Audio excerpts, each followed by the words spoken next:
श्री गणेशाय नमः। भक्तजनों, बंधुजनों, आप सभी का आपके इस चैनल ब्राह्मण देव कन्या पर बहुत बहुत स्वागत है। आज हम इस वीडियो में भगवान श्री गणेश की 5 कथाएं सुनेंगे। इस कथा को गणेश चतुर्थी के शुभ अवसर पर अवश्य सुने। इस कथा को सुनने से आपके जीवन में आ रही सभी बाधाएं, सभी दुख दूर होंगे। भगवान श्री गणेश को बुद्धि विद्या के प्रदाता, विघ्न विनाशक, मंगलकारी, सिद्धिदायक, सुख समृद्धि और यश कृति देने वाले देवता माने गए हैं। पौराणिक ग्रंथ के अनुसार ओम और स्वास्तिक को भी भगवान श्री गणेश का साक्षात स्वरूप माना गया है। तभी तो कोई भी शुभ कार्य में भगवान श्री गणेश की पूजा सर्वप्रथम होती है। गणेश चतुर्थी व्रत करने से घर में, परिवार में आ रही विपदा दूर होती है। कई दिनों से रुके मांगलिक कार्य संपन्न होते हैं तथा भगवान श्री गणेश असीम सुखों की प्राप्ति कराते हैं। तो भक्तजनों, चलिए आज हम गणेश चतुर्थी व्रत से जुड़ी हुई 5 कथाएं सुनेंगे। इस कथा का श्रवण अवश्य करें। सर्वप्रथम हम भगवान श्री गणेश के जन्म की कथा सुनेंगे कि भगवान श्री गणेश का जन्म किस प्रकार हुआ। पुराणों के अनुसार एक बार माता पार्वती ने स्नान के लिए जाने से पूर्व अपने शरीर के मैल से एक सुंदर से बालक को उत्पन्न किया और उसे श्री गणेश नाम दिया। पार्वती जी ने उस बालक को आदेश दिया कि वह किसी को भी अंदर न आने दे। ऐसा कहकर पार्वती जी अंदर नहाने चली गईं।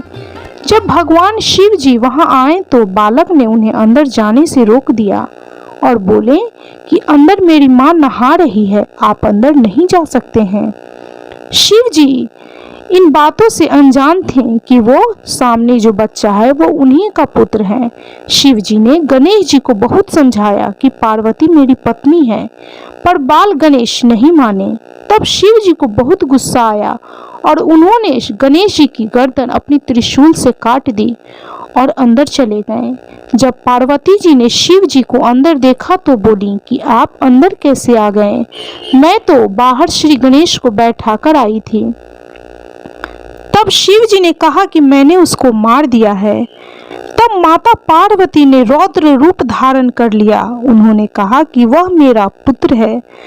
यदि आप मेरे पुत्र को वापस जीवित नहीं करेंगे तो मैं इस पूरे संसार को नाश कर दूंगी। मेरा पुत्र किसी भी हाल में मुझे चाहिए, अन्यथा इस जगत का, इस संसार का कोई भी अंश शेष नहीं रहेगा। शिव जी ने माता पार्वती जी को मनाने की बहुत कोशिश की, पर पार्वती जी नहीं मानी। सारे देवता एकत्रित हो गए। सभी ने माता पार्वती को मनाने की कोशिश की, पर वह नहीं मानी।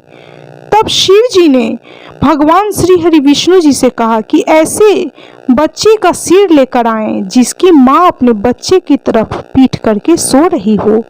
विष्णु जी ने तुरंत गरुड़ जी को आदेश दिया कि ऐसे बच्चे की खोज करके तुरंत उसकी गर्दन लेकर आइए। गरुड़ जी ने बहुत खोजने पर एक हाथिनी मिली जो कि अपने बच्चे की तरफ पीठ करके सो रही थी। गरुड़ जी ने तुरंत उस हाथी के बच्चे का सिर लिया और शिव जी के पास आ गए। शिव जी ने वह सिर श्री गणेश जी के धड़ से लगाया और गणेश जी को जीवन दान दिया। साथ ही वहां उपस्थित सभी देवी देवताओं ने यह वरदान भी दिया कि आज से कहीं भी, किसी भी पूजा में, किसी भी मांगलिक कार्यों में भगवान श्री गणेश की पूजा सर्वप्रथम होगी। इसलिए हम कोई भी कार्य करते हैं तो उसमें हमें सबसे पहले भगवान श्री गणेश की पूजा करनी चाहिए, अन्यथा वह पूजा सफल नहीं होती है। इस तरह भगवान श्री गणेश की गणेश चतुर्थी की यह पहली कथा संपन्न हुई। अब हम दूसरी कथा सुनेंगे, तो बोलिए श्री गणेशाय नमः। पौराणिक एवं प्रचलित श्री गणेश कथा के अनुसार एक बार देवता कई विपदाओं में घिरे थे। तब वह मदद मांगने भगवान शिव के पास आए। उस समय भगवान शिव के साथ कार्तिकेय तथा गणेश जी भी बैठे थे। देवताओं की बात सुनकर शिव जी ने कार्तिकेय व गणेश जी से पूछा कि तुम में से कौन देवताओं के कष्ट को निवारण कर सकता है। तब कार्तिकेय व गणेश जी दोनों ने स्वयं को इस कार्य के लिए सक्षम बताया। इस पर भगवान शिव दोनों की परीक्षा लेते हुए कहा कि तुम दोनों में से जो सबसे पहले पृथ्वी की परिक्रमा करके आएगा वही देवताओं की मदद करने जाएगा। भगवान शिव के मुख से यह वचन सुनते ही कार्तिकेय अपने वाहन मोर पर बैठकर पृथ्वी की परिक्रमा के लिए निकल पड़े, परंतु गणेश जी सोच में पड़ गए कि वह चूहे के ऊपर चढ़कर सारी पृथ्वी की परिक्रमा करेंगे तो इस कार्य में उन्हें बहुत समय लग जाएगा। तभी उन्हें एक उपाय सूझा। गणेश अपने स्थान से उठे और अपने माता पिता की 7 बार परिक्रमा करके वापस बैठ गए। परिक्रमा करके लौटने पर कार्तिकेय स्वयं को विजेता बताने लगे। तब शिव जी ने श्री गणेश से पृथ्वी की परिक्रमा न करने का कारण पूछा। तब भगवान श्री गणेश ने कहा, माता पिता के चरणों में ही समस्त लोक है। यह सुनकर भगवान शिव ने गणेश जी को देवताओं के संकट को दूर करने की आज्ञा दी। इस प्रकार भगवान शिव ने गणेश जी को आशीर्वाद दिया कि चतुर्थी के दिन जो तुम्हारा पूजन करेगा और रात्रि में चंद्रमा को अर्घ्य देगा उसके तीनों ताप यानी दैहिक ताप, दैविक ताप तथा भौतिक ताप दूर होंगे। इस व्रत को करने से व्रतधारी के सभी तरह के दुख दूर होंगे और उसे जीवन के भौतिक सुखों की प्राप्ति होगी। चारों तरफ से मनुष्य की सुख समृद्धि बढ़ेगी, पुत्र पौत्रादि धन ऐश्वर्य की कमी नहीं रहेगी। इस प्रकार श्री गणेश चतुर्थी की यह व्रत कथा संपन्न हुई। अब हम गणेश चतुर्थी की तीसरी व्रत कथा सुनेंगे। तो बोलिए श्री गणेशाय नमः, श्री गणेशाय नमः, श्री गणेशाय नमः। एक समय की बात है, राजा हरिश्चंद्र के राज्य में एक कुम्हार था। वह मिट्टी के बर्तन बनाता लेकिन वे कच्चे रह जाते थे। एक पुजारी की सलाह पर उसने इस समस्या को दूर करने के लिए एक छोटे बालक को मिट्टी के बर्तनों के साथ आवा में डाल दिया। उस दिन गणेश चतुर्थी का दिन था। उस बच्चे की माँ अपने बेटे के लिए परेशान थी। उसने गणेश जी से अपने बेटे की कुशलता की प्रार्थना की। उसने कहा कि हे गणेश भगवान, हे विघ्नहर्ता, आप मेरे पुत्र की रक्षा कीजिएगा। दूसरे दिन जब कुम्हार ने सुबह उठकर देखा तो आवा में उसके बर्तन तो पक गए थे लेकिन बच्चे का बाल बांका भी नहीं हुआ था। वह डर गया और राजा के दरबार में जाकर सारी घटना बताई। इसके बाद राजा ने उस बच्चे और उसकी माँ को बुलवाया तो माँ ने सभी तरह के विघ्न को दूर करने वाले भगवान श्री गणेश के चतुर्थी का व्रत का वर्णन किया। इस घटना के बाद से महिलाएं संतान और परिवार के सौभाग्य के लिए गणेश चतुर्थी, गणेश चौथ का व्रत करने लगी। इस प्रकार गणेश चतुर्थी व्रत की तीसरी कथा भी संपन्न हुई। तो बोलिए श्री गणेशाय नमः, श्री गणेशाय नमः, श्री गणेशाय नमः। अब हम गणेश चतुर्थी व्रत की चौथी कथा सुनेंगे। तो बोलिए श्री गणेशाय नमः, श्री गणेशाय नमः, श्री गणेशाय नमः। एक समय की बात है, भगवान श्री हरि विष्णु का विवाह लक्ष्मी जी के साथ निश्चित हो गया। विवाह की तैयारी होने लगी। सभी देवताओं को निमंत्रण भेजे गए परंतु भगवान श्री गणेश जी को निमंत्रण नहीं दिया गया। कारण जो भी रहा हो, अब भगवान श्री हरि विष्णु की बारात जाने का समय आ गया। सभी देवता अपनी पत्नियों के साथ विवाह समारोह में आए। उन सब ने देखा कि गणेश जी कहीं दिखाई नहीं दे रहे हैं। तब वे आपस में चर्चा करने लगे कि क्या गणेश जी को न्योता नहीं गया है या स्वयं गणेश जी नहीं आए हैं। सभी को इस बात पर आश्चर्य होने लगा। तभी सबने विचार किया कि विष्णु भगवान से ही इसका कारण पूछा जाए। भगवान श्री हरि विष्णु से पूछने पर उन्होंने कहा कि हमने गणेश जी के पिता भगवान भोलेनाथ महादेव को न्योता भेजा है। यदि गणेश जी अपने पिता के साथ आना चाहते हैं तो आ जाते, अलग से न्योता देने की कोई आवश्यकता भी नहीं थी। दूसरी बात यह है कि उनको 1.25 मन मूंग, 1.25 मन चावल, 1.25 मन घी और 1.25 मन लड्डू का भोजन दिन भर में चाहिए। यदि गणेश जी नहीं आएंगे तो कोई बात नहीं, दूसरे के घर जाकर इतना खाना पीना अच्छी बात नहीं है, यह अच्छा नहीं लगता। इतनी वार्ता कर ही रहे थे कि किसी ने एक सुझाव दिया, यदि गणेश जी आ भी जाएं तो उनको द्वारपाल बनाकर बैठा देंगे कि आप घर की याद रखना, आप तो चूहे पर बैठकर धीरे धीरे चलोगे तो बारात से बहुत पीछे रह जाओगे। यह सुझाव भी सबको पसंद आ गया तो विष्णु भगवान ने भी अपनी सहमति दे दी। होना क्या था कि इतने में गणेश जी वहां आ पहुंचे और उन्हें समझा बुझाकर घर की रखवाली करने बैठा दिया गया। बारात चल दी।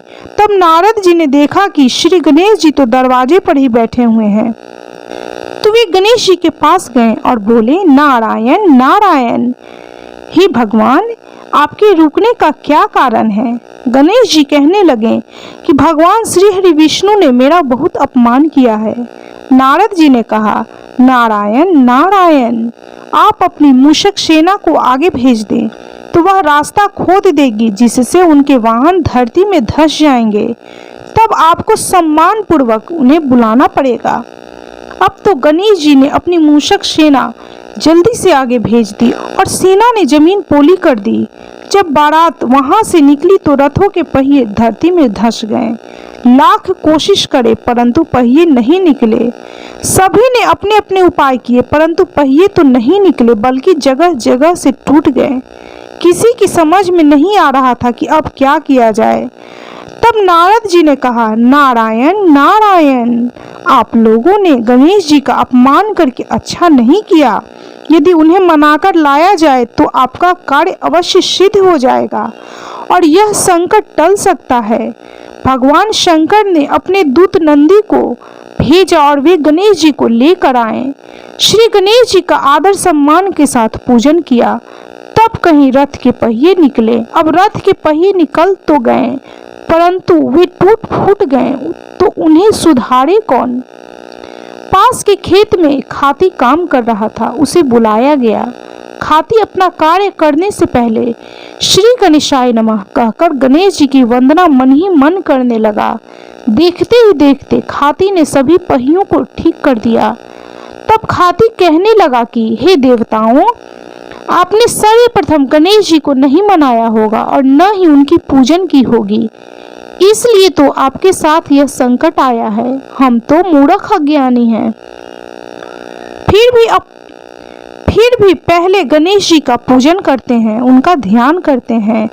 आप लोग तो देवता गण हैं, फिर भी आप गणेश जी को कैसे भूल गए?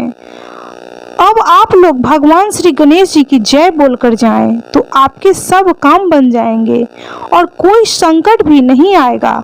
ऐसा कहते हुए बारात वहां से चल दी और भगवान श्री हरि विष्णु का लक्ष्मी जी के साथ विवाह संपन्न करा के सभी सकुशल लौट आए। हे गणेश जी महाराज, आपने भगवान विष्णु को जैसे कारज सारी हो ऐसो कारज सबको सिद्ध कर जो। बोलो गजानन भगवान की जय। सभी लोग बोलिए भगवान श्री गणेश की जय। भक्तजनों, बंधुजनों, अब हम भगवान श्री गणेश की 5वीं और अंतिम कथा सुनेंगे। तो बोलिए श्री गणेशाय नमः, श्री गणेशाय नमः, श्री गणेशाय नमः। श्री गणेश चतुर्थी व्रत की पौराणिक कथा के अनुसार एक बार भगवान शिव तथा माता पार्वती नर्मदा नदी के किनारे बैठे थे।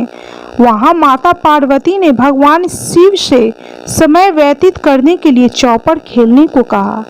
शिव चौपड़ खेलने के लिए तैयार हो गए, परंतु इस खेल में हार जीत का फैसला कौन करेगा, यह प्रश्न उनके समक्ष उठा तो भगवान शिव जी ने कुछ तिनके एकत्रित कर उसका एक पुतला बनाकर उसकी प्राण प्रतिष्ठा कर दी और पुतले से कहा, बेटा हम चौपड़ खेलना चाहते हैं परंतु हमारी हार जीत का फैसला करने वाला कोई नहीं है, इसलिए तुम बताना कि हम दोनों में से कौन हारा और कौन जीता।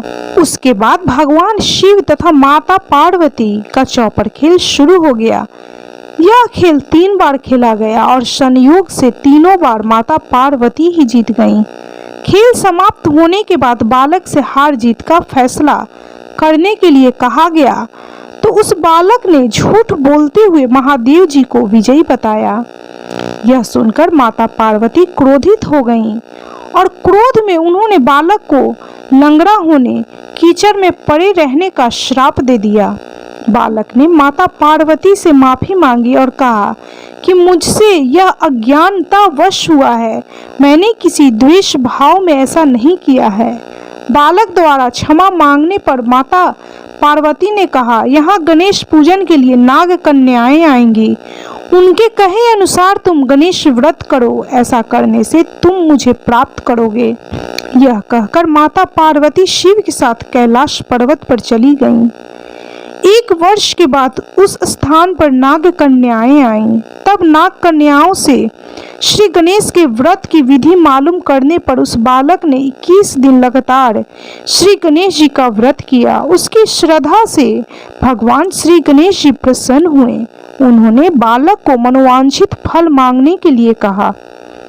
उस बालक ने कहा कि हे सिद्धि विनायक, मुझ में इतनी शक्ति दीजिए कि मैं अपने पैरों से चलकर अपने माता पिता के साथ कैलाश पर्वत पर पहुंच सकूं और वे यह देख प्रसन्न हों। तब बालक को वरदान देकर भगवान श्री गणेश अंतर्ध्यान हो गए। इसके बाद वह बालक कैलाश पर्वत पर पहुंचा और कैलाश पर्वत पर पहुंचने की अपनी कथा उसने भगवान शिव को सुनाई। चौपड़ वाले दिन से माता पार्वती शिव जी से विमुख हो गई थी, अतः देवी के रुष्ट होने पर भगवान शिव ने भी बालक के बताए अनुसार 21 दिनों तक भगवान श्री गणेश का व्रत किया। इस व्रत के प्रभाव से माता पार्वती के मन में भगवान शिव के लिए जो नाराजगी थी वह समाप्त हो गई। तब यह व्रत विधि भगवान शंकर ने माता पार्वती को बताई। यह सुनकर माता पार्वती के मन में भी अपने पुत्र कार्तिकेय से मिलने की इच्छा जागृत हुई। तब माता पार्वती ने भी 21 दिनों तक श्री गणेश का व्रत किया तथा दुर्वा फूल और लड्डू से गणेश जी का पूजन अर्चन किया। व्रत के 21वें दिन कार्तिकेय स्वयं माता पार्वती जी से मिलने आ गए। उस दिन से श्री गणेश चतुर्थी का यह व्रत समस्त मनोकामनाओं की पूर्ति करने वाला व्रत माना जाता है। इस व्रत को करने से मनुष्य के सारे कष्ट दूर होकर मनुष्य को समस्त सुख सुविधाएं प्राप्त होती हैं।